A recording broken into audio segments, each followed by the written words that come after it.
السلام عليكم ورحمة الله وبركاته. أهلا وسهلا بكم مشاهدينا ومتابعينا الكرام، فيديو جديد من قناتكم علي بدر.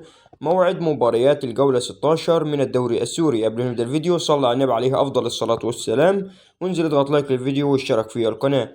مباراة الجولة 16 5 مباريات يوم الجمعة القادم ومباراة وحيدة يوم السبت، وكل موعد هذه المباريات في تمام 1 مساء بتوقيت مصر والسودان وليبيا، الساعة 2 مساء بتوقيت سوريا والعراق والسعودية. المباراة الأولى مباراة القمة، مباراة تجمع الكرامة بأهل حلب يوم الجمعة الموافق 8/3/2024.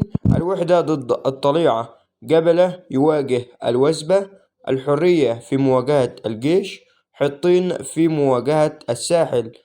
ويوم السبت الفتوة يواجه تشرين. توقع نتيجة هذه المباريات في التعليقات. يا ريت يكون الفيديو عجبكم، لا تنسى دعمنا بلايك للفيديو والاشتراك في القناة ليصلك كل جديد بإذن الله. والسلام عليكم ورحمة الله وبركاته.